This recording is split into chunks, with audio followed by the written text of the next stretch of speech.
A very pleasant good afternoon as we welcome you into our Thursday edition of the Lion Country Kia Goon and Ironhead show. We are Goonless today, and we will be Ironheadless next week.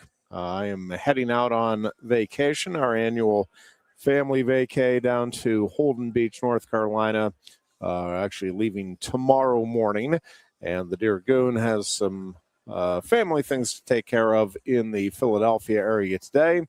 And so he is en route as we open up today's program. Lots going on in the sports world. We have the World Cup going on throughout the United States, and we have Major League Baseball continuing to heat up. I was very pessimistic on my Pirates on Tuesday's show.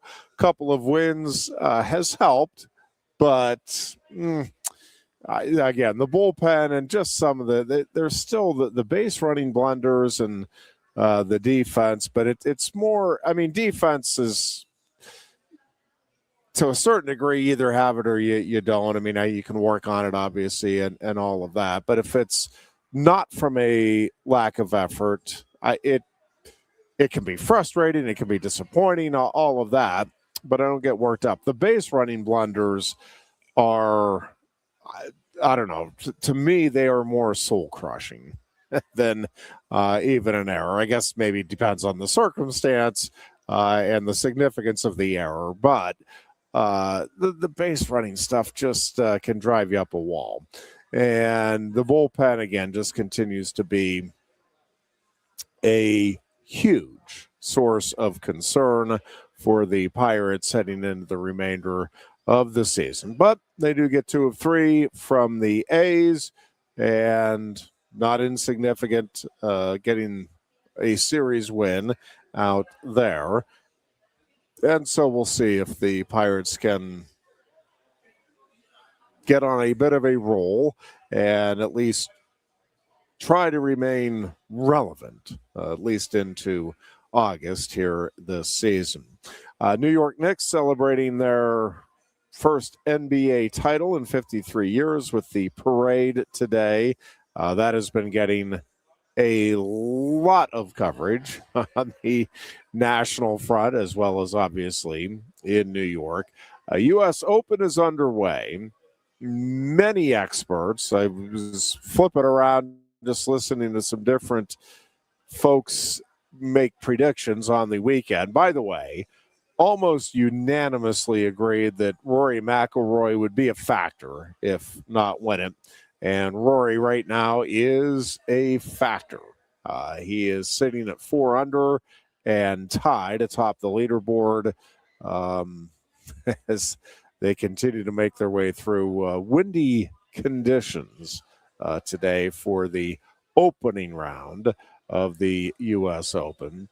And obviously, my focus is largely on Final X coming up for freestyle wrestling tomorrow, and who will represent Team USA in freestyle wrestling at the World Championships and this fall. And I think we talked about it briefly on Tuesday, but Penn State and the Nittany Lion Wrestling Club combined have 5 wrestlers competing. Well, Nittany Lion Wrestling Club has 5. There are 3 Nittany Lions or former Nittany Lions on the Final X card. Luke Lillidahl will be taking on Spencer Lee in what will be the penultimate, one of my all-time favorite words, penultimate bout of the Final X competition. Kyle Dake and Zahid Valencia will be the ultimate bout, the final bout of the competition. And it is a best of 3 series. Will get underway tomorrow afternoon, and we'll see how it all shakes out. Marcus Blaze and Jax Forrest, to me, also one of the most intriguing matchups in Final X. And also from the United States, or from, for the Nittany Lion Wrestling Club side of things, Zane Rutherford and Kyle Snyder, both also competing. It will be Ridge Levitt taking on Zane Rutherford, and it will be Stephen Buchanan taking on Kyle Snyder. So, again, to me, the Marcus Blaze Jacks Forest bout is just fascinating from a matchup standpoint. You have obviously two of the rising superstars in the sport. I mean, both have been wildly successful at crazy young ages and have made a splash both on the national scene and on the international scene at the senior level, or as starters in college. And I think that matchup probably is as intriguing, if not more, than even to me, than even the Lilladall Lee bout, which is certainly filled with a lot of side stories, along with, hey, should be just some really good wrestling between two outstanding competitors. If you go by the world rankings, you may have the best two wrestlers in the world squaring off here for the right to represent the United States. And so a tough situation where obviously whoever loses that bout would certainly be capable of going on and earning a medal at the very least at the World Championships. And it's kind of like the situation with the Penn State wrestling team where you have world-class competitors that are not going to be able to make the starting lineup in the upcoming season for Penn State. And, certainly, there are several guys in that Penn State roster that won't be starters, but if you were allowed to send a second wrestler to the NCAA championships, would almost certainly, at the very least, All-American, if not make a real run at a national title. And I think in that same vein, if there was the opportunity for the U.S. to send two wrestlers at 57 kilos, both Spencer Lee and Luke Lilladall would be strong contenders to medal at the World Championships. But Lilladall, I'm really interested in that one just from the medal side of the sport, because we have seen over the years guys that once they get that breakthrough victory, it just kind of changes the way they carry themselves. And again, it's not that Luke Lilladall has been lacking in confidence or didn't believe that he could beat Spencer Lee. It's just different once you actually do. And on the other side of it is Spencer Lee, who the one thing you have to, one of the things, I shouldn't say the one thing. There's a lot of things you have to give Spencer Lee, but one of them is he responds very well throughout his career to losses. In terms of the next competition, I don't want to get into that. As soon as I'm saying it, I'm realizing, hey, he didn't even finish up at NCAA's. I'm saying in his next competition, he does seem to make adjustments, be able to figure things out, and quickly get back on top of his game. Thank you. Lunch being handed to me here at Quaker Steak and Lube, always a wonderful thing. Again, we do love being here at Quaker Steak and Lube. When I tell you that the staff here is outstanding, that is an understatement. And I'm just telling you, there is not customer service the way Quaker Steak and Lube delivers it very often these days when you go out. And it is much appreciated, and it does stand out. It is noticeable. And they do have great food. Again, I'm kind of hooked on the steak salad and the orange chicken bowl have been my two go-tos, and I've been alternating between those two for the most part over the last several months. and I'm back on the steak salad today. But of course, they are world famous for their wings, and that is their signature dish. But man, do they have a wonderful, varied menu at their venue. And they have the TVs, of course, located all throughout the establishment. You can watch all of your favorite sports. Again, right now we have the World Cup on one of the TVs. We have the U.S. Open on one of the TVs. And then, talking heads on some of the others, getting ready for Major League Baseball. And just looking around, did see a little bit more of Penn State Day. Yeah, I think that's it at the moment. I was trying to think if there's any Thursday. Not often we have afternoon baseball, and I'm not.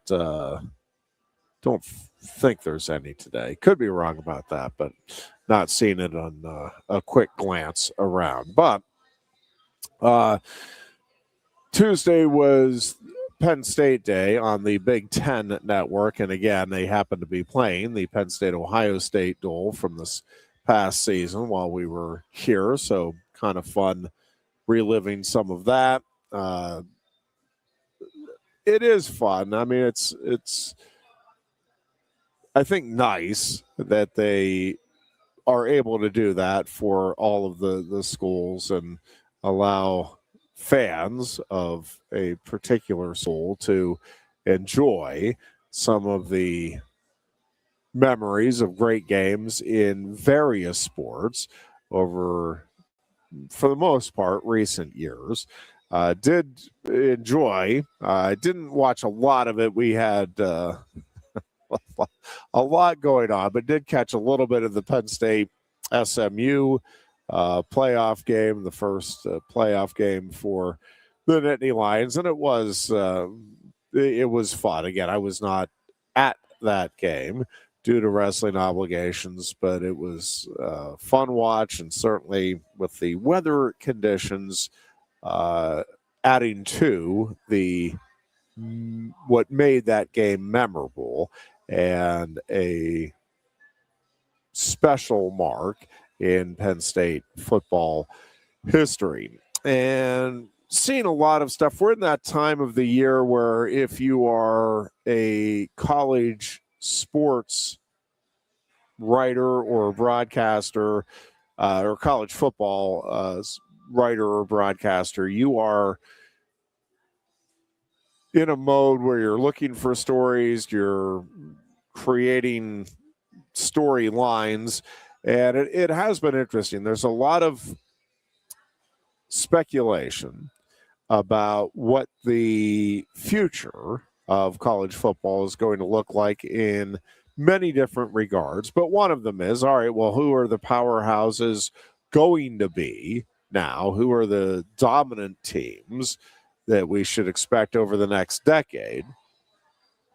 And Texas seems to be getting a lot of attention, both for the upcoming season and as a team that could make a lot of noise for the foreseeable future. But it's been interesting, and almost all of the lists for both the upcoming season and for the near long-term future, meaning like the next 5 to 10 years, Penn State and Matt Campbell are getting a lot of mentions as a team, a program to keep an eye on that should be perennially a top 10 type of program anyway. And it is going to be interesting in the ever-changing landscape of college athletics to just kind of see how this thing settles in with Matt Campbell at the helm, and obviously concurrently James Franklin and Virginia Tech and what evolves down in Blacksburg with Franklin at the helm. They are certainly changing the thought process of how they handle NIL and really just everything surrounding the program in terms of what the possibilities are there. And with that, as we've talked about many times, comes the increased expectation for results. And I do think it's going to be fascinating to watch Virginia Tech and Penn State and see what happens with both of these schools over the coming years. I like Penn State's positioning there. I think the Nittany Lions are in a very good spot, both with the coaching staff and just, again, how they have positioned themselves right now on the national scene in terms of all of it, the NIL money, the way they approach the transfer portal.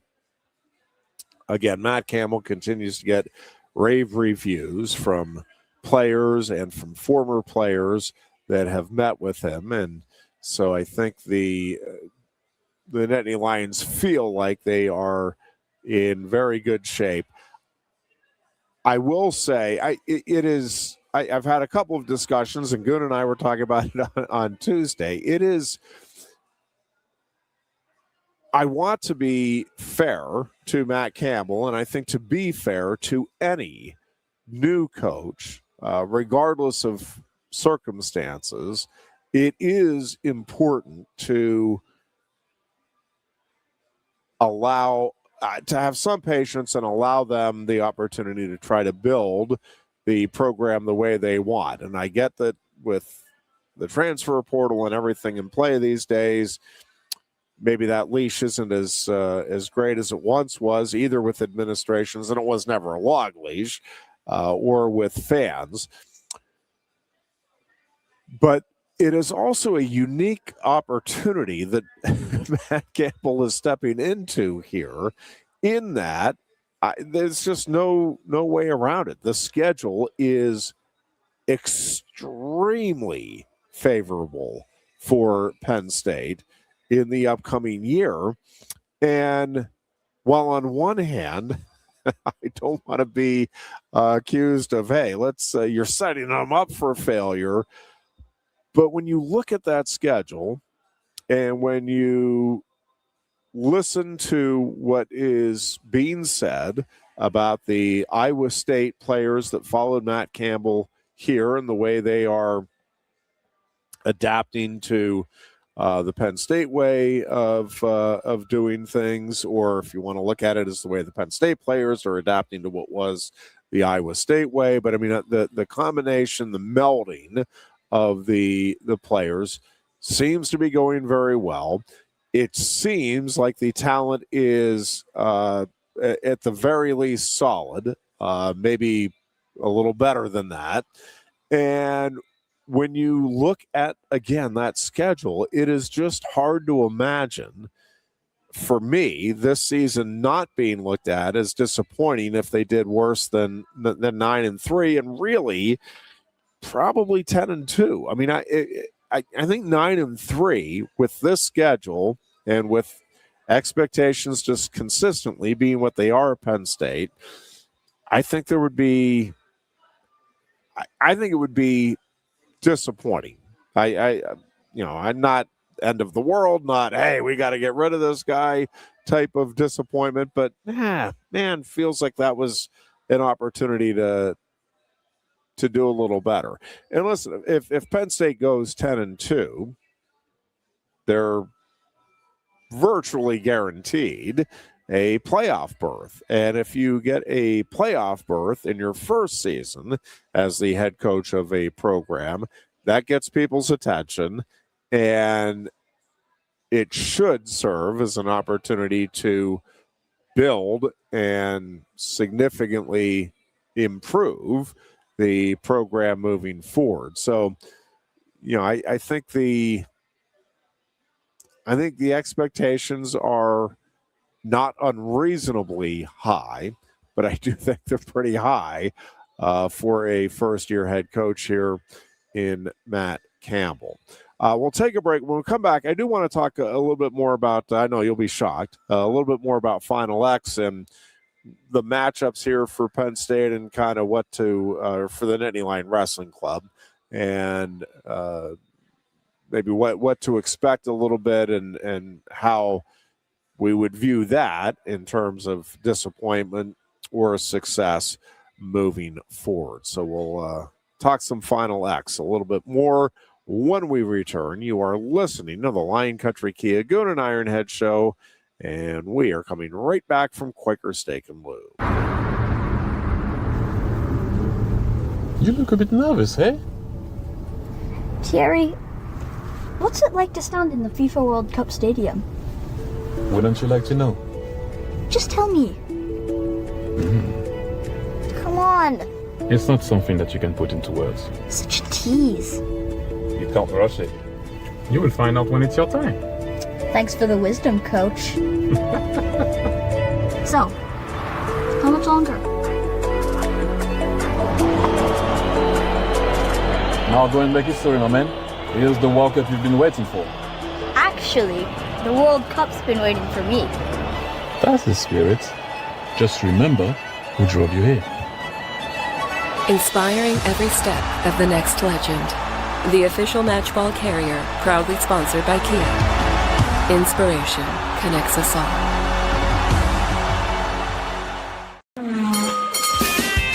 If you love wings, if you love rings, and all kinds of other tempting things, great times, great food, get to Quaker Steak and Lube. Get our Best Wings USA signature sauces, mouth-watering appetizers, or any of our delicious award-winning lube favorites. Great times, great food, get to Quaker Steak and Lube. I'm the Modelo Recruiter, and I'm looking for fans with good hands and great speed. The ones who stay focused and never miss a play. They go the distance on game day, even when their team is away. I'm always watching, always looking to reward more full-time fans. Because football isn't really football without you. Lusk & Associates Sotheby's International Realty proudly presents the introduction of our new State College office at 314 South Borough Street in State College. At Sotheby's International Realty, we advertise locally, nationally, and internationally, bringing the best of advertising and promotion to each and every one of our properties, big or small. Call now.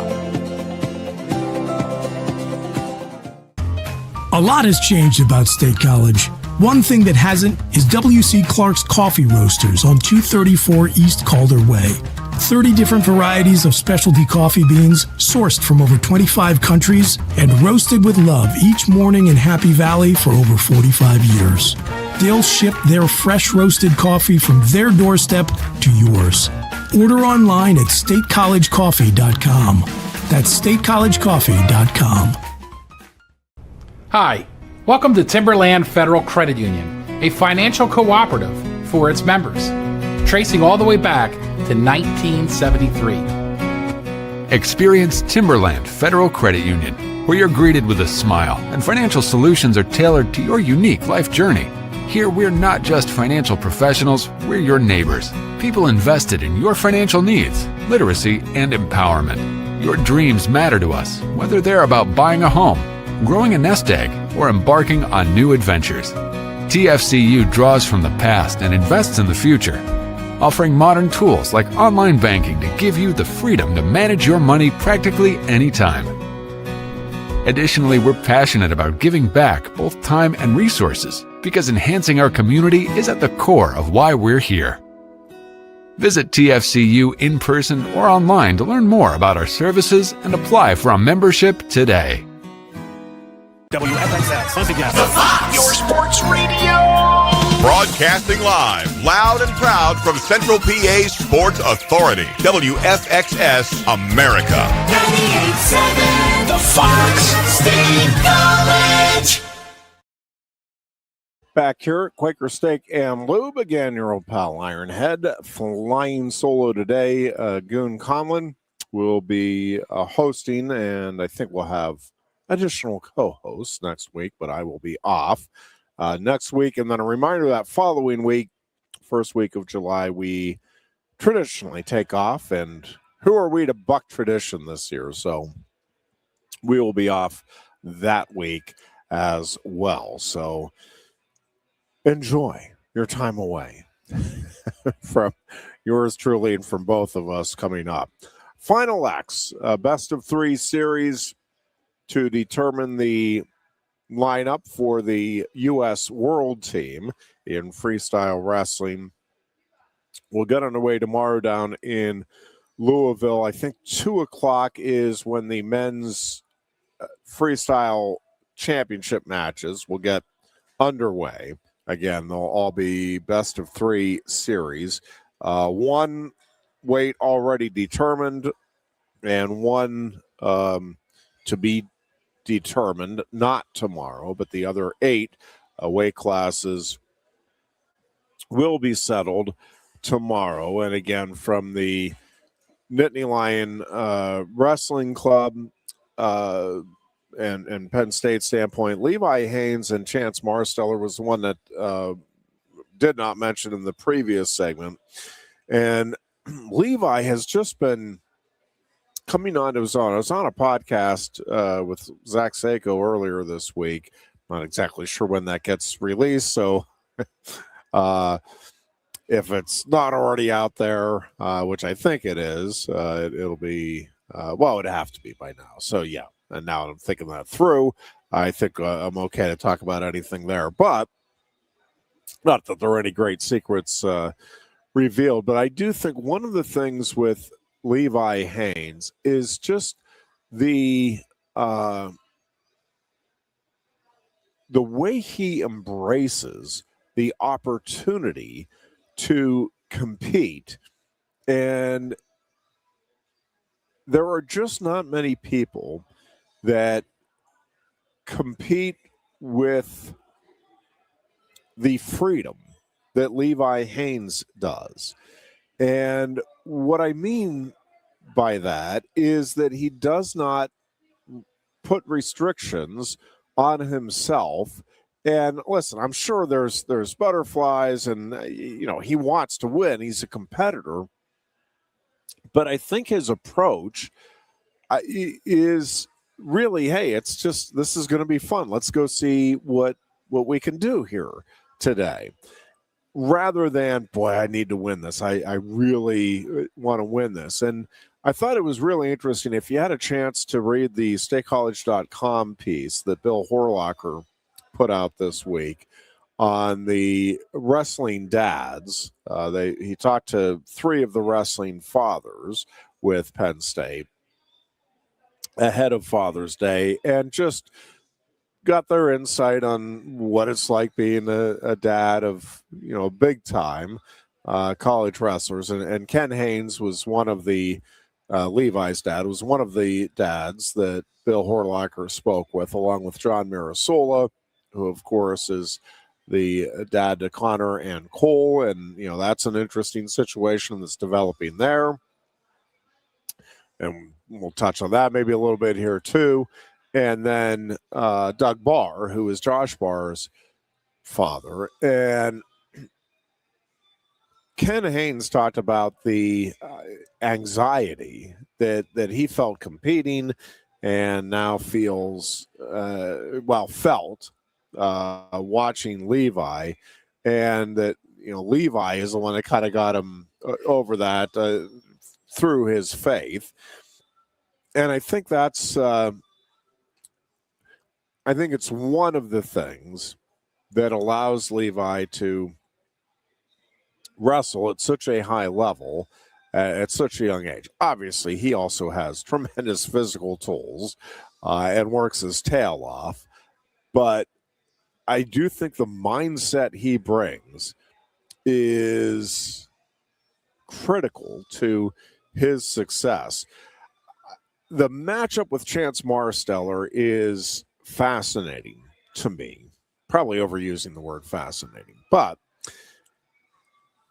I think what is intriguing about it is you have Levi, who just seems to have figured things out at a very early age. He has had a sense of purpose, not just in wrestling, but just in life. He knows who he is. He knows what he wants to get out of wrestling, out of life, out of experiences, and he thoroughly enjoys the challenge, and just has had his, I think, has had his perspective in a remarkably mature place for a very long time. And you contrast that with Chance Marsteller, who, was an absolute mess in college, and for a variety of reasons, found himself in a place where really his life could have gone a number of different directions, and many of them not good, where he could be just a lost soul out in the streets now. But to his everlasting credit, he really took ownership for what he had done, and dedicated himself to getting his life figured out. And again, it took longer than Levi, and there were various reasons for it. But I think both of them now have a real appreciation for the opportunity that they have here. And I think it's going to be a fun match, because I think they're both really talented wrestlers and really dialed in on what's important now for themselves, and approach this with the right mindset. I do think Levi, with the way he is wrestling now, is going to be very difficult to beat. I just think he is an offensive machine, and Chance Marsteller is really tough to score on, and is very experienced. And I think it would not be shocking if Marsteller ultimately does end up prevailing. Going in, I really think Levi's offense is going to be the difference. And I think to some degree his youth is an asset here, because he is just wanting to let it fly. And I think his approach over the last year and a half has proven to be tremendously successful, and he continues to learn. I mean, he's not a guy that thinks he has it all figured out. I think he realizes that he's still on the freestyle end of things, in particular, on the very early side of his career, if he chooses to follow through and take it out as long as he can. And so I think that is tremendously exciting if you're a Levi Haynes fan, because I think you could be looking at a very long and very successful career here for Levi Haynes in freestyle wrestling. And again, Marsteller is obviously just a terrific wrestler in his own right. Again, has done a tremendous job with his life, and I think the inspiration he is giving a lot of people who have had tough backgrounds. And hey, there is light at the end of the tunnel. Stick with it.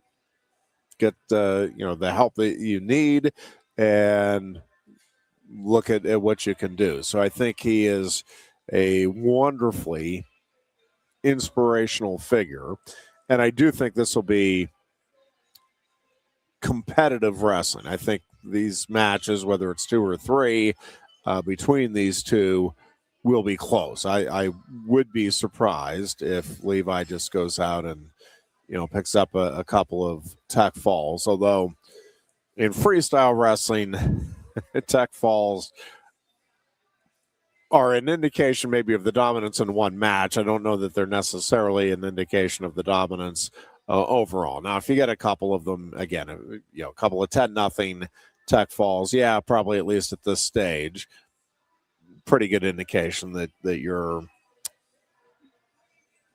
you have it much more figured out than your opponent. But I expect that these will be 2 or 3 competitive matches. I think Levi's offense is ultimately what I expect to be the difference there. Interestingly, I think you would probably say Marcus Blaze and Jax Forrest. It would be Jax Forrest that has the offense, and Marcus Blaze that has again, mind you, Marcus is going to be a sophomore in college, finished up his freshman season, true freshman campaign. That being said, of a slight edge in experience on the freestyle circuit, although obviously both have had tremendously successful careers to this point. Marcus in freestyle just seems almost unbeatable in the way he positions himself, in the way he reattacks, and it is a fascinating matchup here because you have 2 guys that I think are right now at the top of their game, even though they are both very, very early in the overall spectrum of their wrestling careers. And it's obviously a rivalry that could really pick up some steam here in the coming years. But we haven't seen this one on the freestyle circuit yet. And I think that's what's adding to the intrigue here is, can Jax Forrest rack up the points the way he is accustomed? Can Marcus Blaze keep his opponent from scoring to the degree that he has throughout his career and as of late? And not surprisingly, I like Marcus Blaze's chances, but I really do think this is as close in my mind to a true toss-up as there is in the Final X series, although I think there's a lot of great matches here, like just from a wrestling fan's perspective, matches like, oh man, that would be cool to see those 2 wrestle. Oh, they are wrestling. Hey, let's go check that out, shall we? And so we talked a little bit earlier about Luke Lillidahl and Spencer Lee, and I think what Spencer Lee learned from the last match where Lillidahl got the winning takedown in the waning seconds, and then the confidence with which Luke Lillidahl now approaches this. And obviously I think both wrestlers will make some adjustments from the previous meeting. And I think that this is a matchup that could certainly go either way. Wouldn't be surprised if it goes 3. It is rare, and I'm seeing a lot of predictions, and it may end up being right this time, but I'm seeing a lot of predictions on 3 match series at various weights here. And again, it could happen, obviously, but traditionally we get like 1 or 2, maybe, that go the 3. Most of these tend to just be 2 matches and done. So it is going to be interesting to see if it ends up bucking the trend here and that we do get more than just a match or a series or 2 that goes to a 3rd match. But I do like Lillidahl's chances. I just think he is a guy that continues to get better and better with every match out, learns from every match. Not that Spencer Lee doesn't, and again, Spencer has rebounded very well When he has suffered losses in competition, he has been able to bounce back more often than not very strongly. But I do think Luke Lillidahl maybe figured some things out in that last match.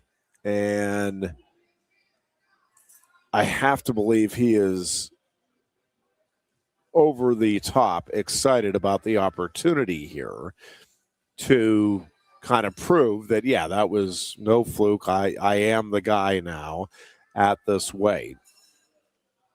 And regardless of how this series goes, you do have two of the best wrestlers in the world here at 57 kilos, maybe the two best that'll be battling it out here. So if, regardless of who loses, I wouldn't get too caught up in, all right, Luke's not ready yet, or, yeah, Spencer's relinquished it.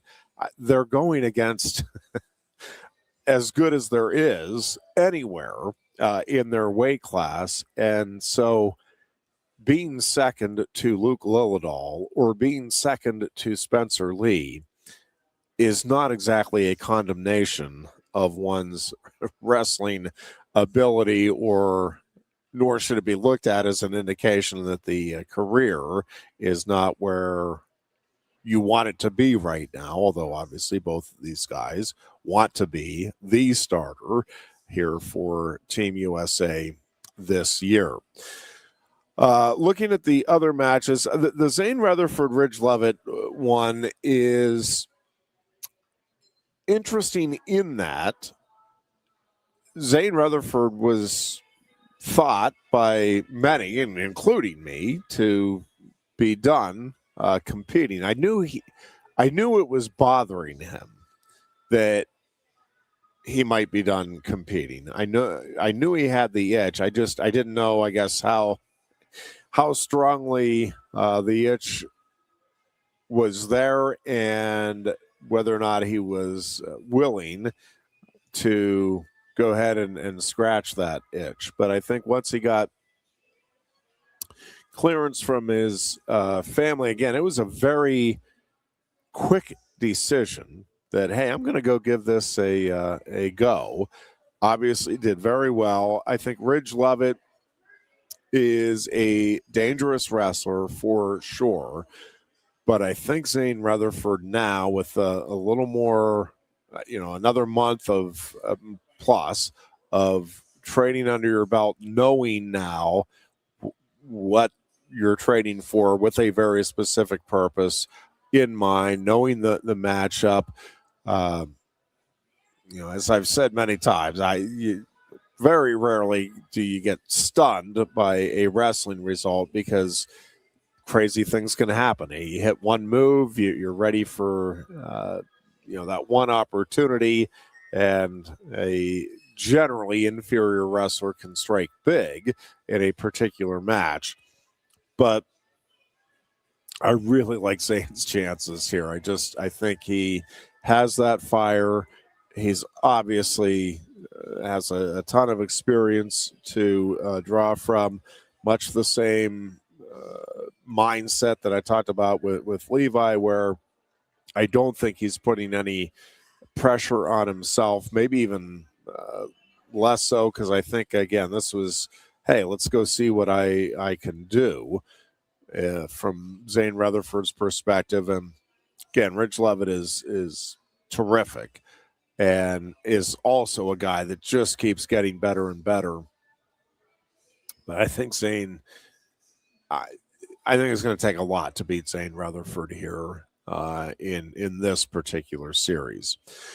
And then the other two from the Nittany Lion Wrestling Club, Kyle Snyder just is going to go down as an absolutely legendary figure in the wrestling world. Not just in the U.S., but worldwide. He is going to go down as one of those legendary figures. And the breadth and the span of his career has been absolutely incredible. And Stephen Buchanan, again, very good wrestler, coming on strongly, but Snyder has just been the guy. At some point, he won't be the guy. I just don't think we're anywhere near that time just yet. And I really like Kyle Snyder's chances, probably as much as anybody from the Nittany Lion Wrestling Club, of being the world team representative. And then Kyle Dake and Zahid Valencia, which interestingly is going to be the last match. So I think that's an indication of what wrestling folks think of both Dake and Valencia and the opportunity here. You have a couple of former world champions squaring off. Valencia seems to be in the absolute prime of his career right now and is wrestling at an absolutely elite level. Kyle Snyder, I will tell you, I think people feel like he has dropped off. I think Kyle Dake is going to be ready and raring to go here for this opportunity. I do think the strategy involved here is going to be fascinating. And whether or not this goes to 3, this is one that I could see going to 3, because I think whoever loses that first match is going to quickly make some adjustments in terms of, all right, I need to do this or that in the approach in the second match. And I will not be at all surprised to see this particular series go to a third match. And it is hard to bet against Valencia with the way he has been wrestling here this last year. But this does feel like an opportunity for Kyle Dake to reestablish himself as still one of the elite in the world scene, and certainly in U.S. wrestling. And so I think it's going to be fun. I think that match or matches are just going to be fun from a wrestling perspective. And then just real quickly, the other Final X matchups again. Real Woods is out with the medical situation, and whether or not that match, hopefully they are able to get it scheduled and he can compete. I think Real Woods and Bo Bassett is a really good matchup. Another young rising superstar in Bo Bassett, and Real Woods, the veteran who has just learned and continued to work to perfect his craft. And I think that's one of those can Real's defense hold off a guy like Bo Bassett. Hopefully we do see that at some point. We will not see that match tomorrow. David Carr and James Green, give Carr all kinds of credit. This guy just keeps coming up big when he needs to come up big. He's been doing it throughout his entire career. Obviously, James Green is a veteran and is an extremely accomplished wrestler. I think David Carr is at that stage of his career where he is just going to capitalize on every opportunity he has in front of him. So I love Carr's chances in that one. And then Wyatt Hendrickson and Mason Paris. Again, Wyatt just seems to be coming into his own, and then here comes Mason Paris back and in top form. I like Paris's chances here. I really do. I think Mason is getting back to top form.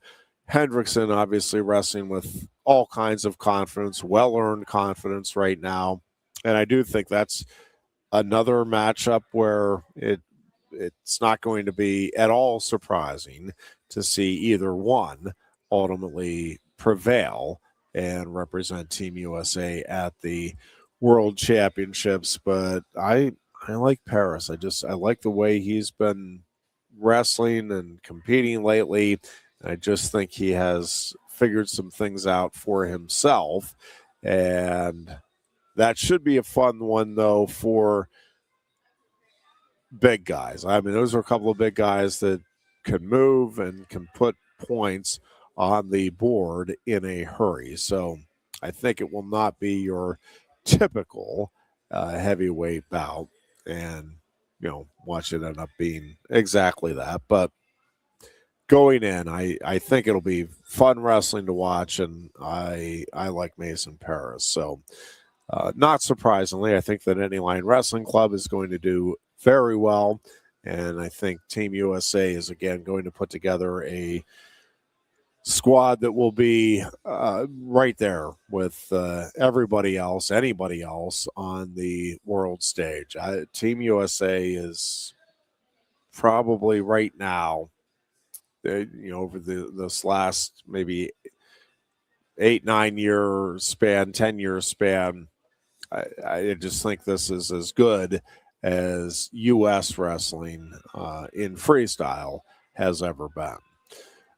With that, we will take a break here, get you updated on the U.S. Open and on the World Cup, as it is fun when you have live sports going on during the broadcast, and we're back to get you updated on those events and much more. It is our Thursday edition of the Lion Country Kia Goon and Ironhead show. You look a bit nervous, eh? Thierry, what's it like to stand in the FIFA World Cup stadium? Wouldn't you like to know? Just tell me. Come on. It's not something that you can put into words. Such a tease. You can't rush it. You will find out when it's your time. Thanks for the wisdom, coach. So, how much longer? Now go and make history, my man. Here's the World Cup you've been waiting for. Actually, the World Cup's been waiting for me. That's the spirit. Just remember who drove you here. Inspiring every step of the next legend. The official matchball carrier, proudly sponsored by Kia. Inspiration connects us all.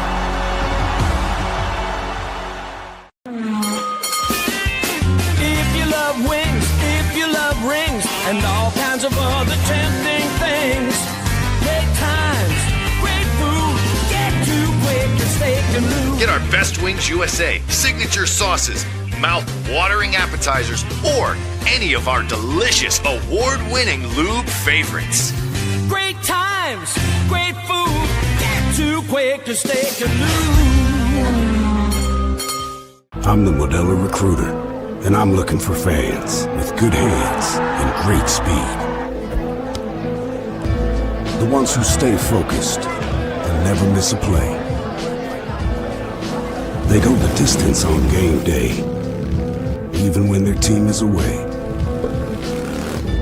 I'm always watching, always looking to reward more full-time fans. Because football isn't really football without you.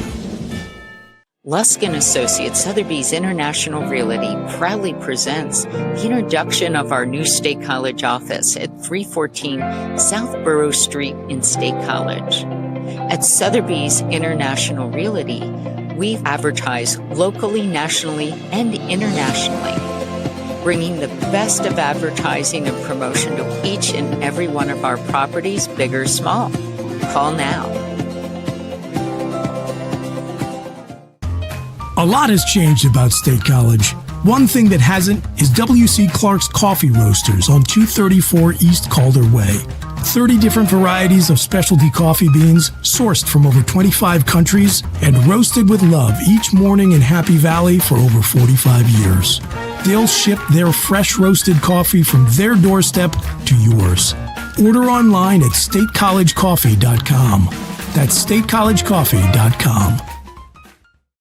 Hi, welcome to Timberland Federal Credit Union, a financial cooperative for its members, tracing all the way back to 1973. Experience Timberland Federal Credit Union, where you're greeted with a smile and financial solutions are tailored to your unique life journey. Here, we're not just financial professionals, we're your neighbors. People invested in your financial needs, literacy, and empowerment. Your dreams matter to us, whether they're about buying a home, growing a nest egg, or embarking on new adventures.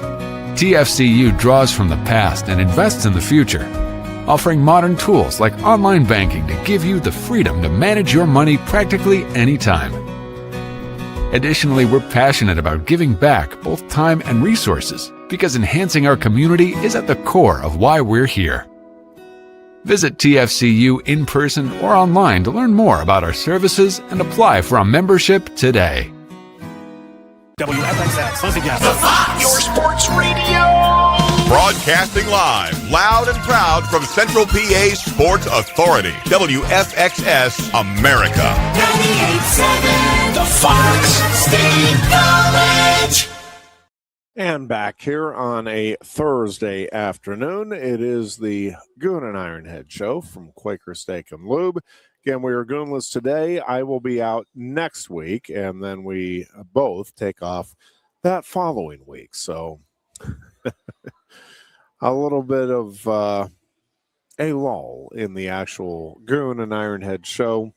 Today it's just Ironhead. Goon, again, will be here next week, and then we are both off that following week. Real quickly here, Czechia and South Africa battling to a 1-1 draw in World Cup action today. And Rory McIlroy continues to lead here at the U.S. Open at Shinnecock in Shinnecock Hills, and he is 3 under now through 16. Trying to keep my eye on the TV. Keegan Bradley is just dropped a stroke to 1 under. So McIlroy leads it at 3 under through 16. The clubhouse leader is Samuel Stevens from the U.S. at 2 under, and also at 2 under now through 14 holes today is fellow American Ben James. So a couple of Americans battling up there, but Rory McIlroy at the moment has the lead here at the U.S. Open. And Keegan Bradley is now tied for 4th with Ludwig Aberg. So 3 Americans within 2 shots of the lead here at the U.S. Open as first round play continues at Shinnecock Hills, and several predictions that the winner of the U.S. Open would not be under par. That was the case the last time it was at Shinnecock Hills, so it would not be terribly surprising. And it is windy conditions today, to say the least. So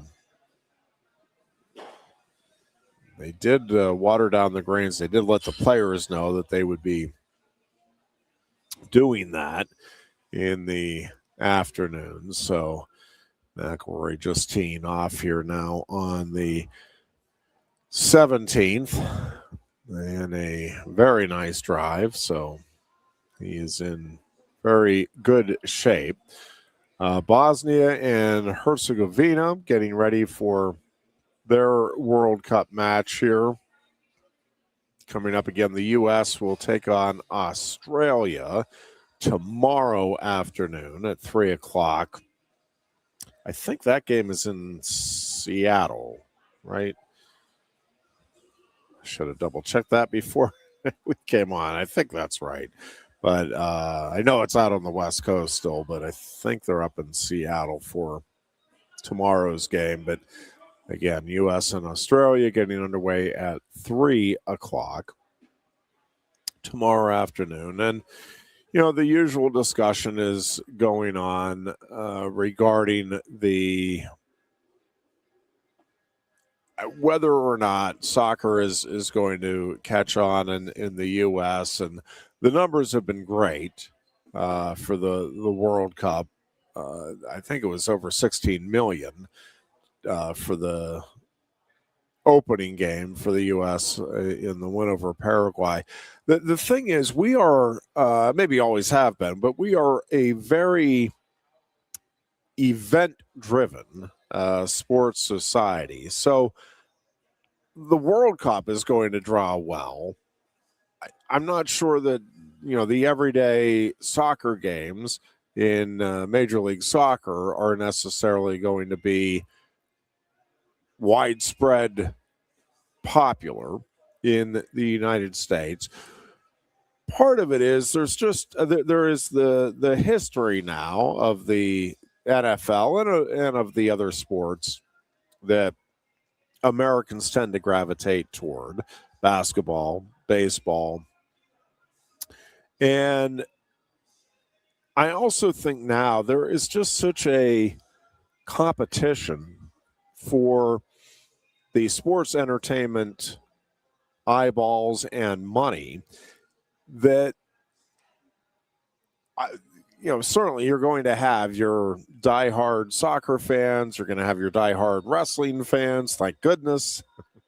You're going to have your diehard lacrosse fans, but the general spectators, right, they're going to check out, I'm interested in swimming when it's the Olympics.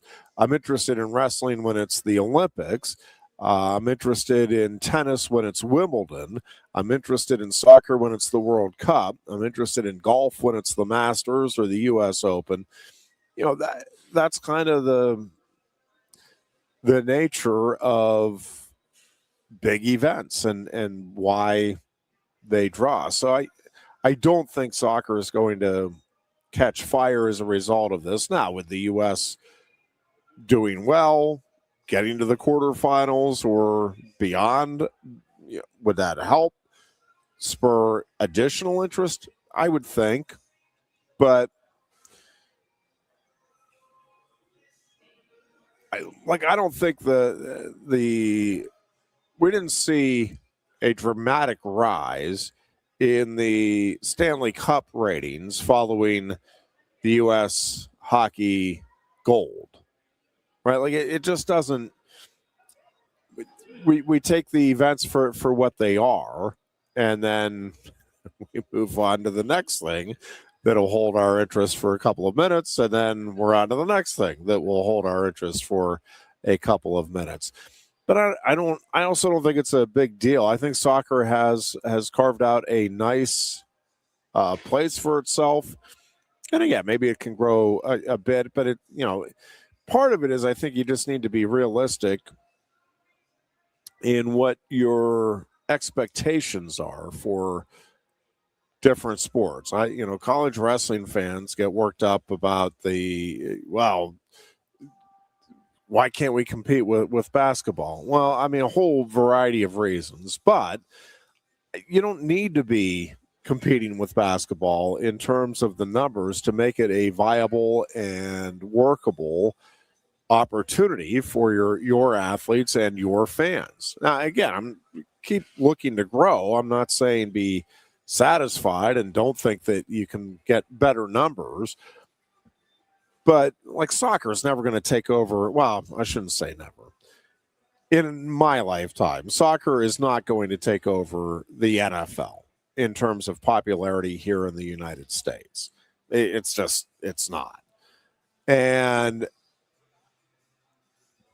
that's okay. You don't need to. The NFL has, again, dominated the landscape in a way that no other sports industry or organization has ever dominated, and I think very, very likely will ever dominate in the future the sports entertainment industry here in the United States. So I think if you can get yourself to a place where your numbers are comparable to the NHL, Major League Baseball, you're fine. And even short of that, again, the World Cup is still, it is a fascinating event. And I think it's really fun to watch the different reactions of the fans in the stands, the pride with which these players are representing their countries. And like everything in sports, a lot of it has to do with expectations. If you've not been to the World Cup before as a country, or you've only been there a couple of times, well, yeah, you're super excited that you're just there. If you're, Argentina and you don't get to the semifinals, well, it's going to be wildly disappointing. And I think, for the U.S., it is a great opportunity here when you're hosting the games to maybe make the case for your sport in this country and to raise the awareness and the level of interest by making a run. And certainly got off to a great start, and a win tomorrow I think would go a long way toward, all right, let's really zero in and lock in on this thing and see what America can do. And if the U.S. can get to the quarterfinals, or even beyond, well, then it becomes a really compelling story. I think it probably draws a few more eyeballs to the set, but I think, to me, it's still about the event every bit as much as it is the sport. And I'm not sure you're going to see a lot of translation into, wow, can you believe the numbers have just skyrocketed here with Major League Soccer? I just think that's unlikely, even if the U.S. Were to pull off the miracle, and then we have a miracle on the pitch, and the U.S. wins the World Cup. It would be a great story. We would have celebrities for sure made from some of the players. But in terms of long-term implications on the everyday viewing, or even kids participating in soccer, I don't know. Maybe you get a few more people interested, a few more youngsters. Hey, yeah, man, that looked like fun. And look at the celebration of those athletes. Man, I really want to pursue that. Yeah, maybe you get a few more doing that. But in terms of the viewership or the attendance, I don't know. I have my doubts that it's you're going to see any great translation from success by the U.S. at the World Cup to the, either college or Major League Soccer attendance or viewership. Just, the same way that women's gymnastics draws really well at the Olympics, and it does well at the college level, but we don't see like a crazy spike in attendance after the U.S. does well in the Olympics, or, at swimming events. We have some great swimming programs, obviously, in the United States, and they're big. I mean, where it's big, it is big, but you don't see dramatic increases in the like the NCAA viewership as a result of the success in the U.S. and in the Olympics by the U.S. And I think it's just, again, we love the big events, and we'll lock in for the big events. And then because there's so much competition for the entertainment dollar, you kind of got to pick and choose your sports to follow regularly, and then the ones that you'll tune in for the major opportunities or major championships. And so that's my take, but I don't think it's a big deal if it doesn't. I think it's fine that soccer is where it's at in the United States, and I think it's, again, carved out a very nice place for itself. And it is great to see the interest and the fandom and the fascination with the World Cup, and having all of the countries here and hearing some of the stories of the athletes and how they got there, and watching the fans enjoying the opportunity and all of that. It's great. It's absolutely, and I just think enjoy it for what it is, I guess would be what I would encourage soccer fans, diehards to do, and don't worry about it, if it doesn't grow substantially or exponentially as a result of success here at the World Cup. But I do hope there is a lot more success to come for the United States in the World Cup. Again, U.S. will take on Australia tomorrow afternoon at 3 o'clock. We're back with much more. It is the Lion Country Kia, Goon, and Ironhead show. You look a bit nervous, eh? Thierry, what's it like to stand in the FIFA World Cup stadium? Wouldn't you like to know? Just tell me. Come on. It's not something that you can put into words. Such a tease. You can't rush it. You will find out when it's your time. Thanks for the wisdom, coach. So, how much longer? Now go and make history, my man. Here's the World Cup you've been waiting for. Actually, the World Cup's been waiting for me. That's the spirit. Just remember who drove you here. Inspiring every step of the next legend. The official matchball carrier, proudly sponsored by Kia. Inspiration connects us all.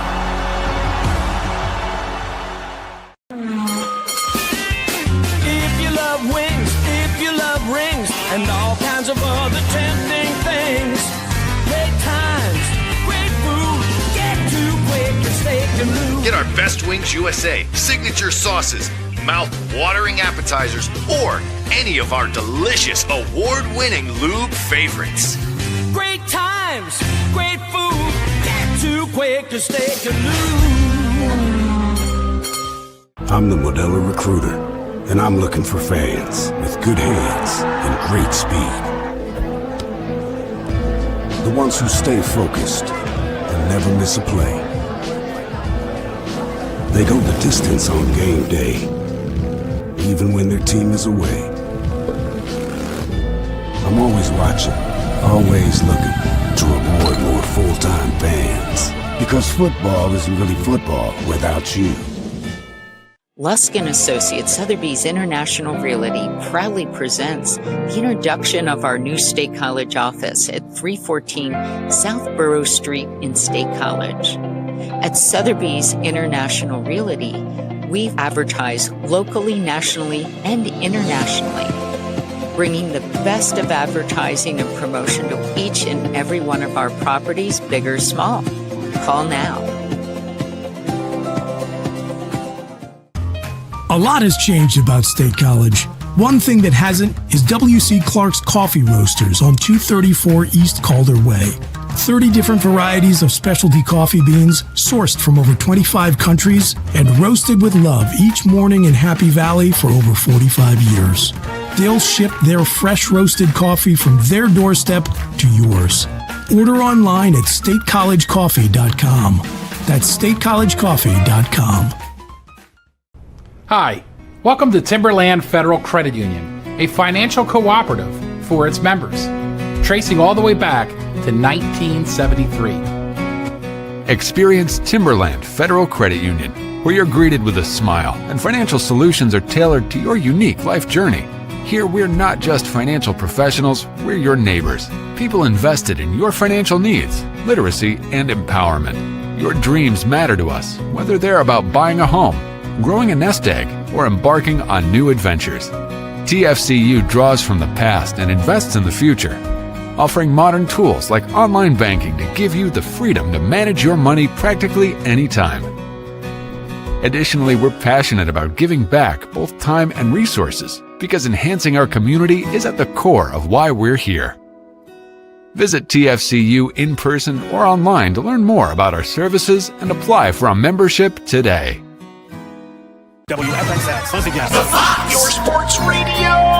Broadcasting live, loud and proud from Central PA's Sports Authority, WFXS America. 98.7, the Fox State College. And back here on a Thursday afternoon as we roll on from Quaker Steak and Lube, and by we, I mean I. Again, no Goon today. He will be back Tuesday and Thursday next week. And then we're both off the following week. I will be out next week as well on our annual family vacation. Switzerland and Bosnia and Herzegovina are tied 0-0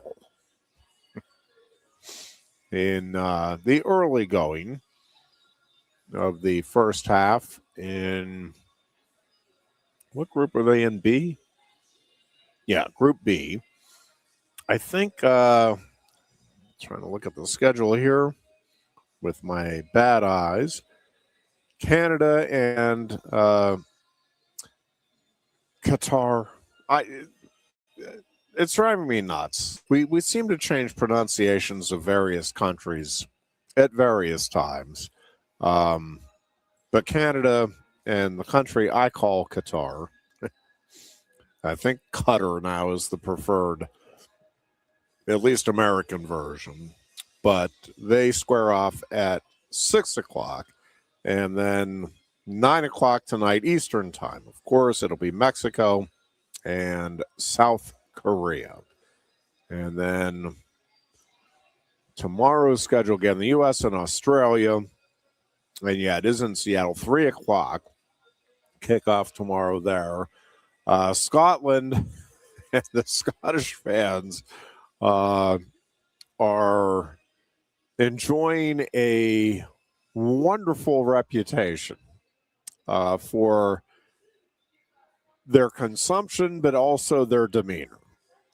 They are basically drinking all of the bars out of their beer and enjoying themselves, but pretty much all they do is sing songs.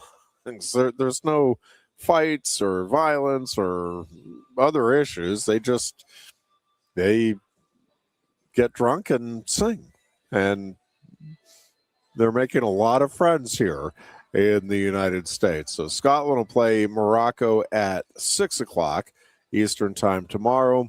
8:30 tomorrow night, it'll be Brazil and Haiti. And then Turkey, or I don't know how they're pronouncing it now. Country I know is Turkey, will play Paraguay or Paraguay. That'll be the late game tomorrow night at 11 o'clock. But the U.S. can assure that it will move on after group play with a victory over Australia tomorrow, a win, not a draw, a win. So see if the Americans can build on the remarkably successful opener over Paraguay, and continue to get the attention of the American sports fan. And it was a great opener. I don't know that you could have scripted it much better in terms of drawing interest from the American fans and what was happening. They scored within the first 7 minutes, built the lead up to 3-0 at halftime, and kind of coasted from there. Ended up with the 4-1 victory, which, again, the 3-goal margin is the largest margin of victory in U.S. World Cup history, to give you an idea of why expectations, generally speaking, over the years have not been exceedingly high for the United States.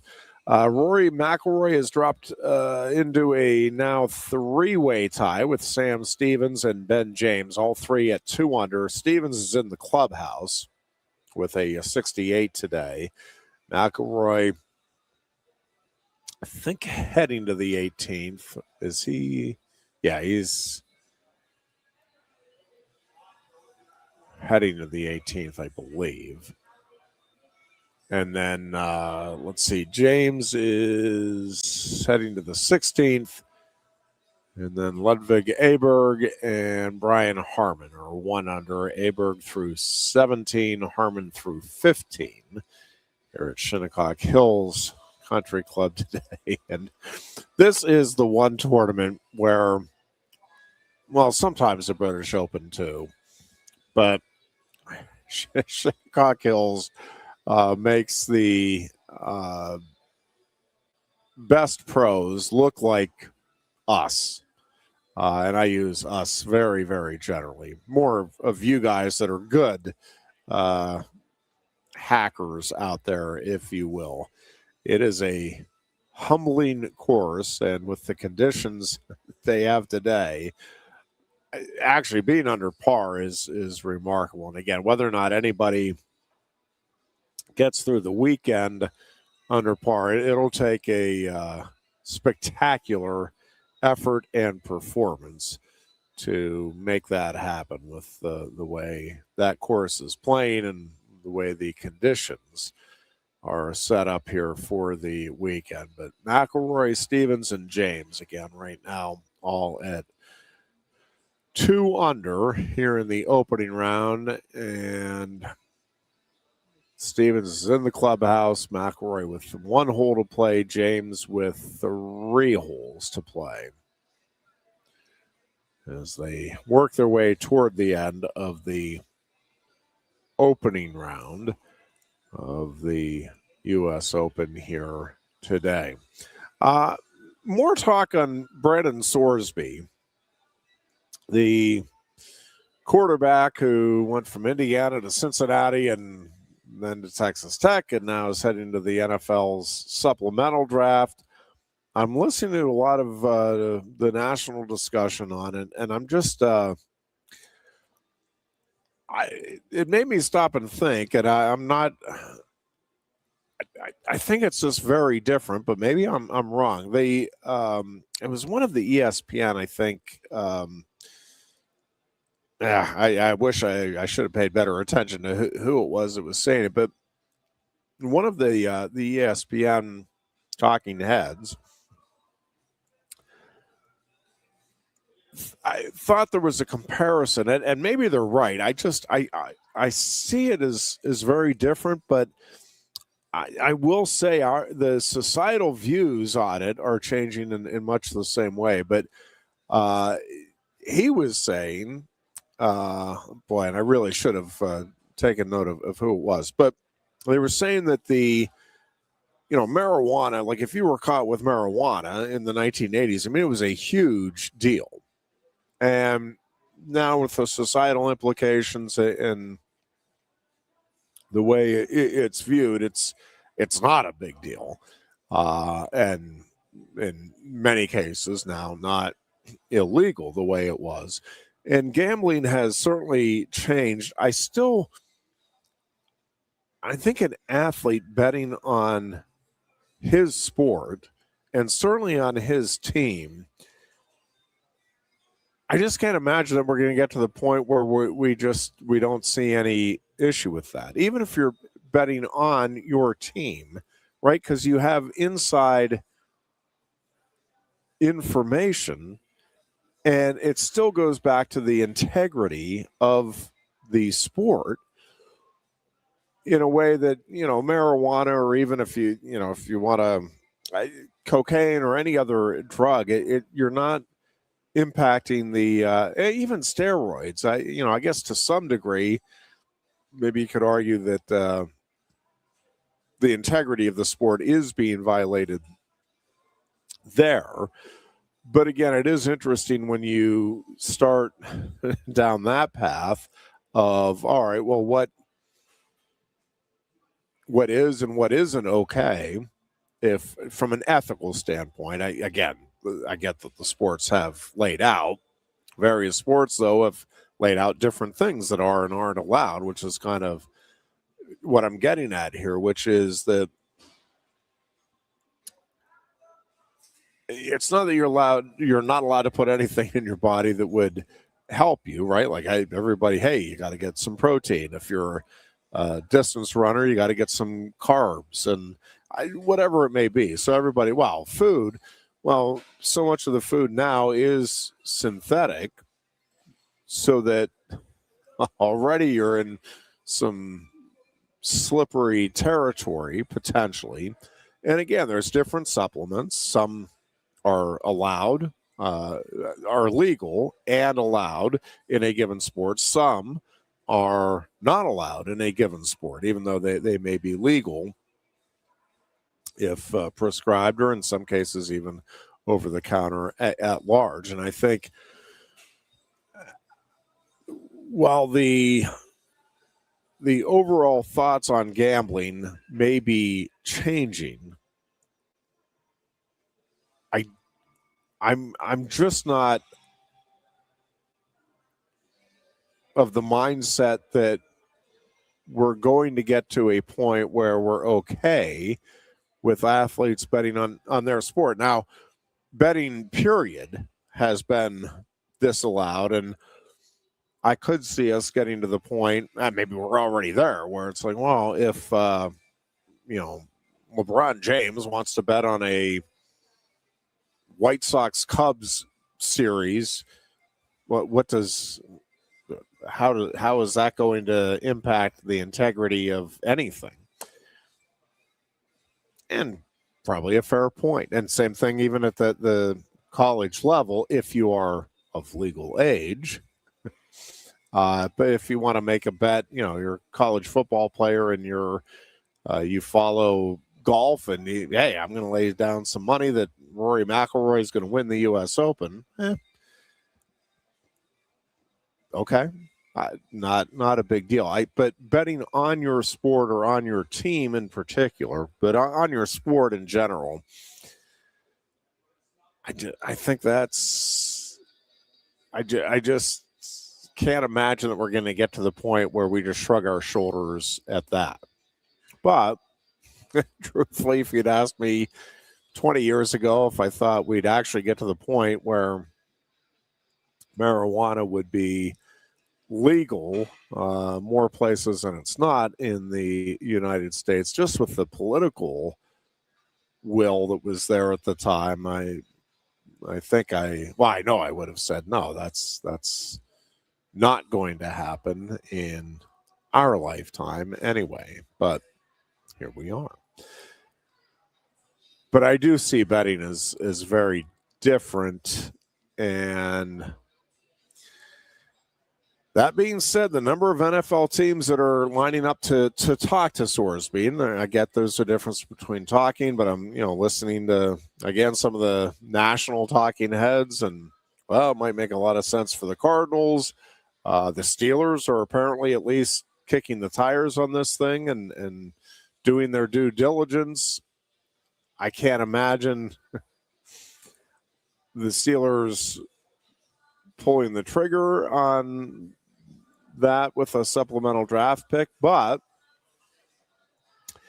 I guess if you interviewed him and you come away convinced that this is truly in the past and you're convinced that he has the physical tools to be a franchise quarterback, again, I don't know.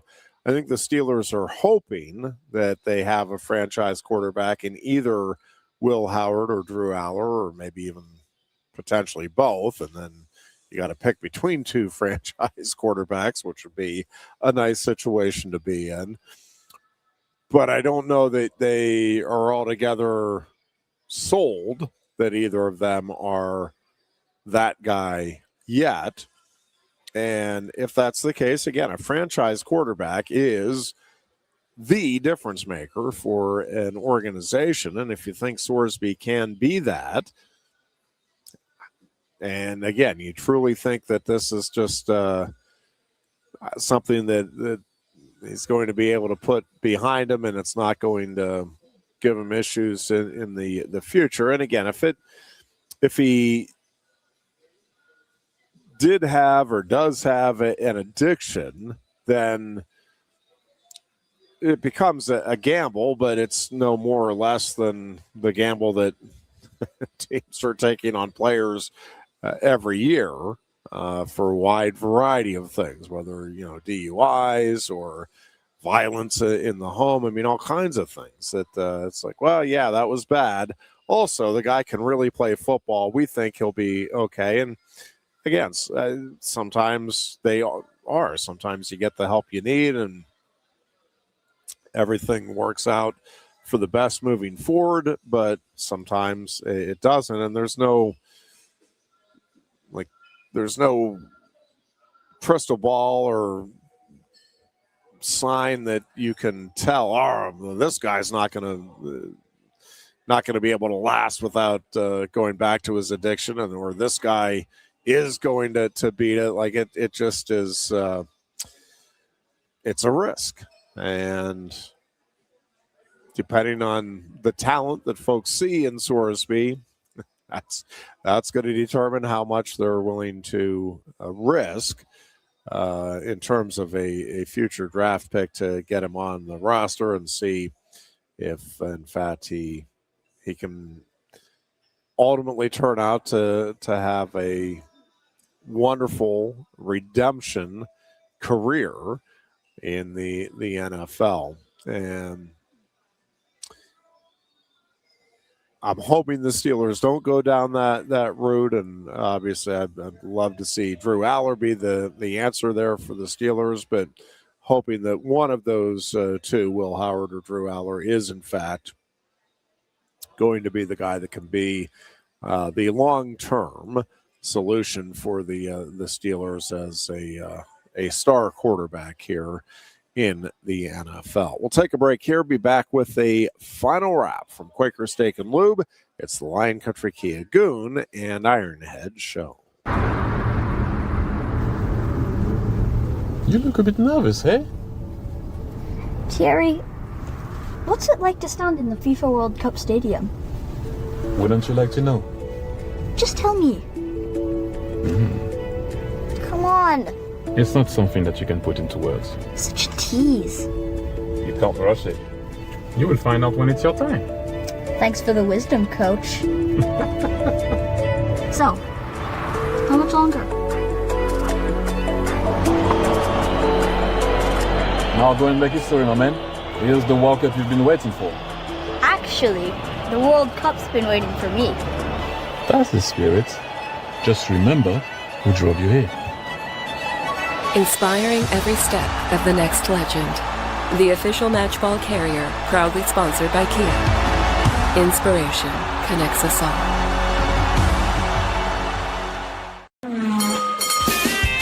If you love wings, if you love rings, and all kinds of other tempting things, great times, great food, get to Quaker Steak and Lube. Get our Best Wings USA signature sauces, mouth-watering appetizers, or any of our delicious award-winning lube favorites.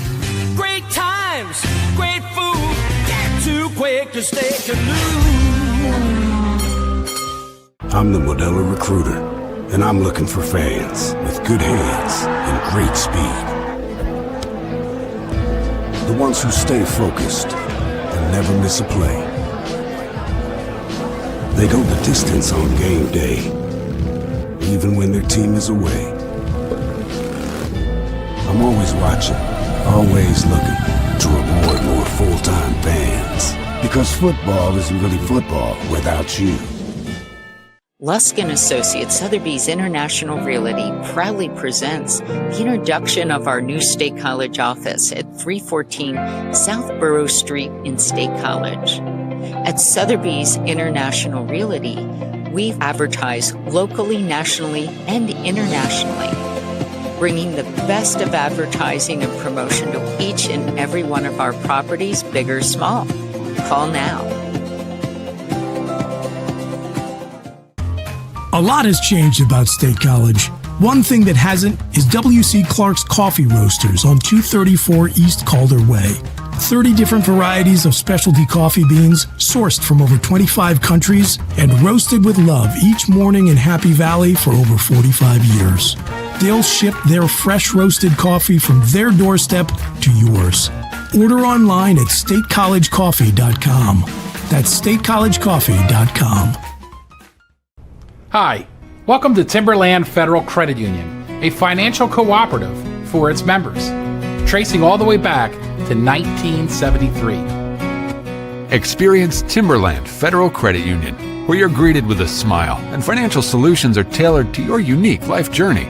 Here, we're not just financial professionals, we're your neighbors. People invested in your financial needs, literacy, and empowerment. Your dreams matter to us, whether they're about buying a home, growing a nest egg, or embarking on new adventures. TFCU draws from the past and invests in the future, offering modern tools like online banking to give you the freedom to manage your money practically anytime. Additionally, we're passionate about giving back both time and resources because enhancing our community is at the core of why we're here. Visit TFCU in person or online to learn more about our services and apply for a membership today. WFXX, once again, the Fox, your sports radio. Broadcasting live, loud and proud from Central PA's Sports Authority, WFXS America. 98.7, the Fox State College.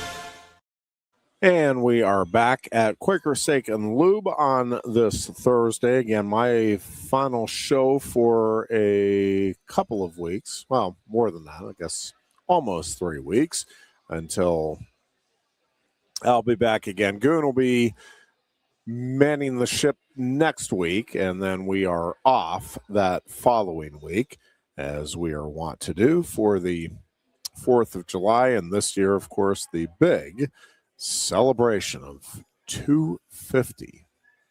Looking pretty good for 250, in my humble opinion. Just brought to my attention that Jay Paterno released a column, and I'm just was scanning it during the break, and it is very interesting. I'm just going to read directly the first 2 paragraphs, and then just talk a little bit about the nature of where we're at right now in college sports. And in many ways, Joe Paterno was ahead of his time in this regard.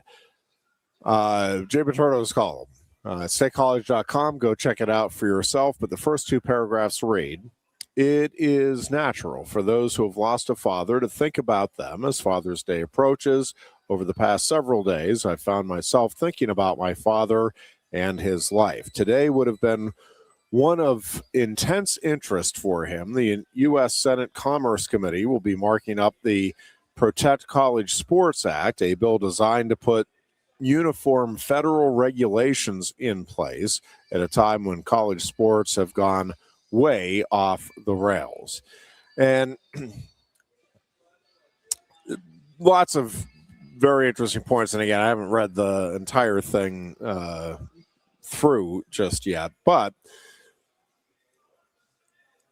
a couple of things, and we've talked about this many times on this show, but honestly, I need to stop spending time thinking about it, because it is both completely a waste of time as you think about what could have been, and that's true in any situation. Saying, well, that's you got to deal with it the way it is. But honest to God, if they had just, they being the NCAA, had just listened to Joe Paterno, and there were others, but I mean, Joe was a leading voice and had the credentials to make him somebody that should have been listened to. I mean, I think he was listened to, but you should have followed what he was suggesting way back when. Because if the NCAA had just stepped in and said, yeah, you know what, we're making money hand over fist on college athletics, and these athletes are putting in a tremendous amount of time and energy so that our sport can thrive, or sports can thrive, but in college football in particular here. So let's allow them to share to a small degree in the revenue that we are making. And again, the suggestion by Paterno was not that the players be paid, quote unquote. It was that they receive a stipend to cover some expenses. And I mean, the NCAA, well, no, that's paying them. Whatever. You're making a lot of money. You had a lot of kids, as you still do, when they're coming into college, who are coming from very tough backgrounds, very poor backgrounds. And to say that you can't allow them to have a little money for expenses, and again, they would. I mean, the thing about it is that, well, no, it's just a hard and fast rule. Well, no, it wasn't a hard and fast rule, because there were per diems for road trips. There were bowl gifts that you could receive. So they did recognize that, yeah, you can have some rewards without an actual salary being given. And I just, again, it's a fruitless operation on my part, but why didn't they just listen? And then again, you would have started the stipend back then at maybe it could have been as little as $100 a month, but $500, $1,000 a month, and maybe less out of season. Maybe $1,000 a month during the seasons, and then 500 out of season, whatever it would have been. And it would have increased over the years. Hey, it's a time, maybe it would be an annual percentage increase, whatever. You would have avoided all of this. Nobody even would have brought it to nobody would have considered, hey, we need to buck the system. No, the system's treating us well. Nope. The NCAA just had to fight and dig in and be greedy, not read the room, not understand the law. And so now we're where we're at, where it's out of control. I'm still very uncomfortable with the government being the answer here and getting involved. I just think it is likely that there will be unintended consequences as a result of this. And I also think it speaks volumes about the lack of real leadership here in the NCAA. I mean, this is the NCAA saying, hey, we can't get our hands around this, even though they are supposedly the governing organization, and they're not really anymore. But in name, they still are. And nope, we're just going to hand that over to the government. And that makes me uncomfortable just in general. And, Jay goes on talking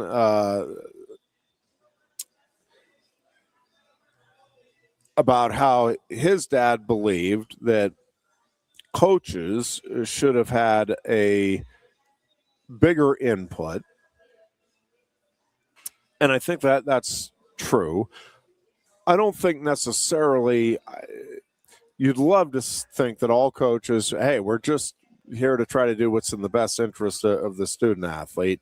I don't think that's always true. I think, let's do what's in the interest of the student athlete and see if we can get some added bonuses for either our program or me, myself, or my staff. Again, it's not always just, I'm not even saying it's necessarily selfish in that I think there's some of that probably with some coaches, but I think by and large, I do think they're wanting to do what's best for the student athlete, but also for their program, which is right on both counts. So it's not that I think the coaches should be the sole arbiters of how we handle things in college sports, but should they have had more input and more say? Probably. I think that's again, if they had been listened to back in the 80s, we would certainly not have the mess we have now. There might be other issues that would have risen up and all of that, but not to the degree with what we have now. I did think, and I did want to get to the one quote, and it stands out because it literally stands out. It's highlighted in the statecollege.com article. But this is Joe Paterno talking. This is in 1983, talking to the American Football Coaches Association convention. And Joe Paterno said, quote, "The NCAA Television Committee speaks of how television planning was responsible for the increase in attendance and television ratings.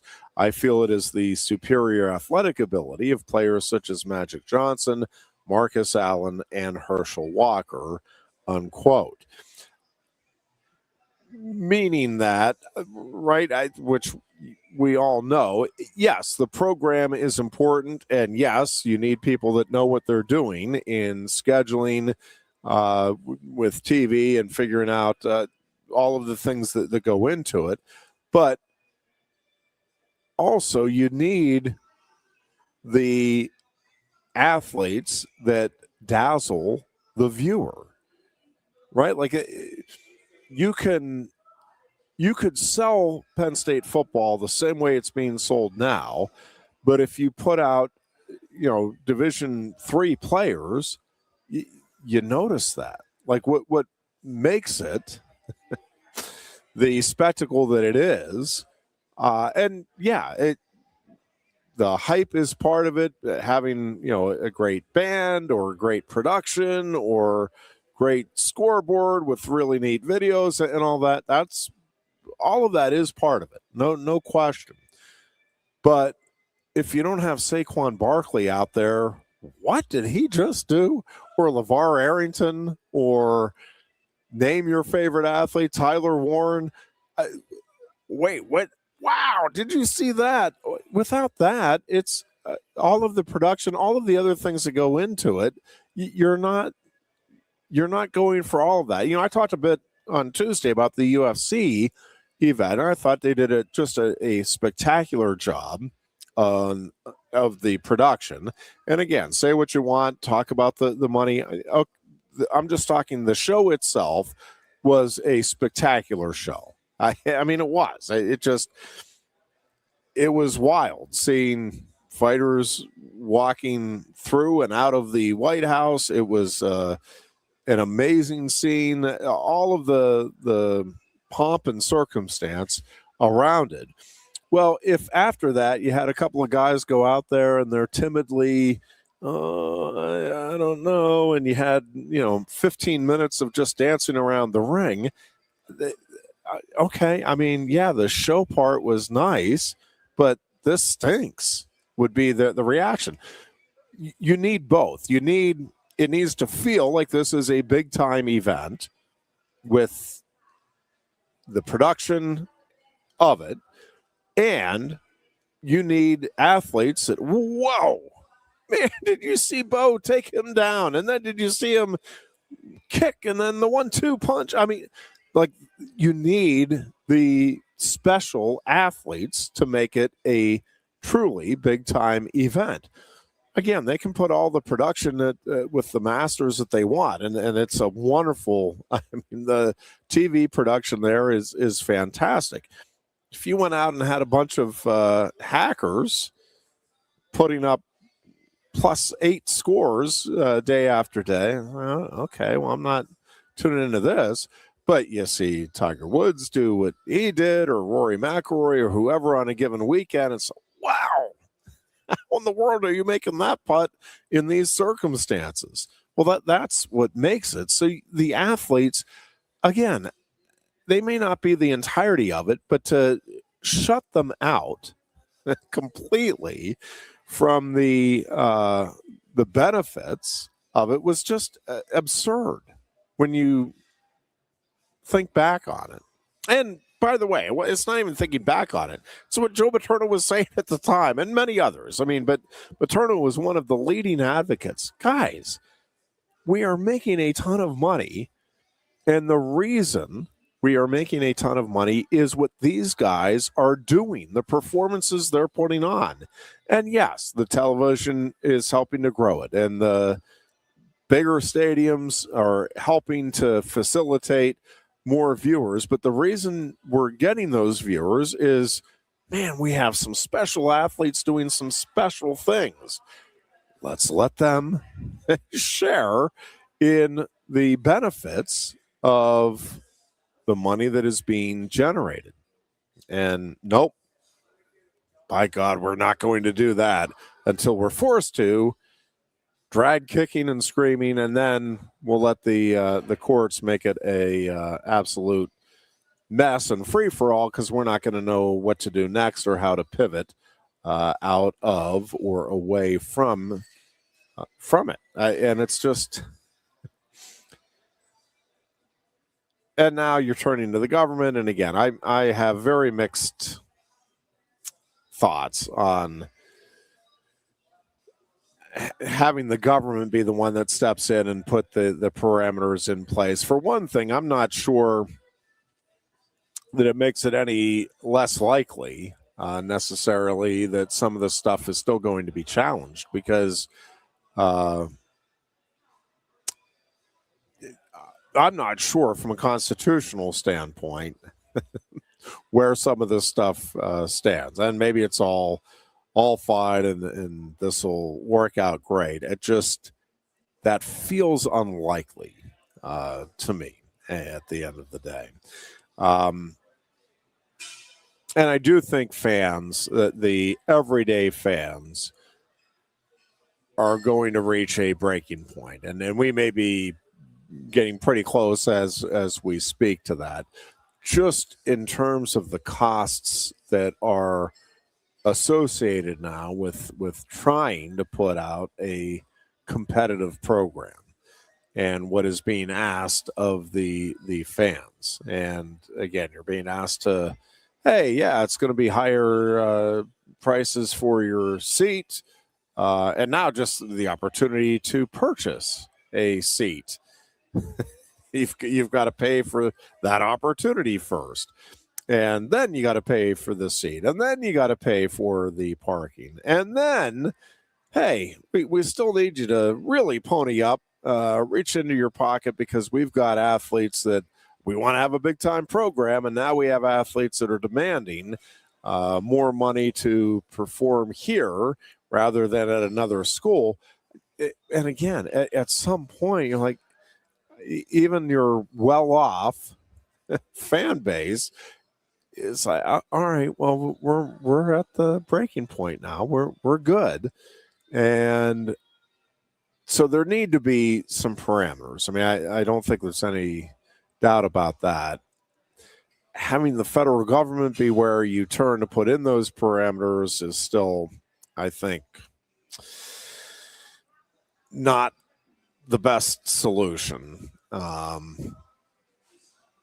But when you have no actual leadership and no governing body within the sport that has any teeth now, because that's all been ripped away, and really to an unbelievable extent when you look at the Sorsby case, because I really am wondering now what rules the NCAA or any governing body in college sports can implement if you can't say,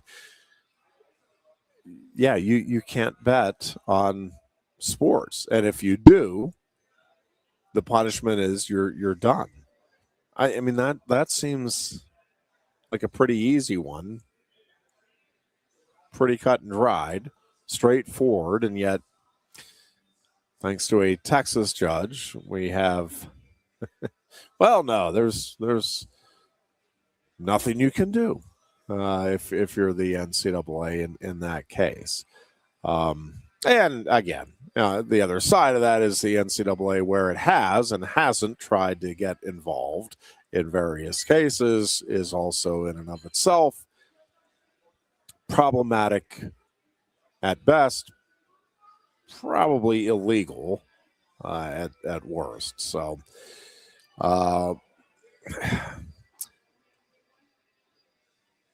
I do think Joe Paterno would have embraced the idea of athletes being able to enjoy the fruits of their labor, i.e., get some compensation for it. I think he would have been absolutely dumbfounded. Even though he knew the problems with the NCAA, at just how remarkably ineffective the NCAA has been in having any foresight, any plan in place to try to get ahead of the situation that college athletics and college football in particular finds itself in these days. But that's an interesting piece. StateCollege.com has, again, a couple of interesting pieces. Bill Horlocker with the 3 Penn State wrestling dads, and Jay Paterno's piece on his father and what he would be thinking, best guess, again. And Jay freely admits, sitting here telling you definitively, but yeah, pretty good idea. The general thoughts that he would have and seeing the way things are unfolding in college athletics today. All right, that is going to wrap up our show for today. Again, Goon will be back on Tuesday. Until then, be good and be safe.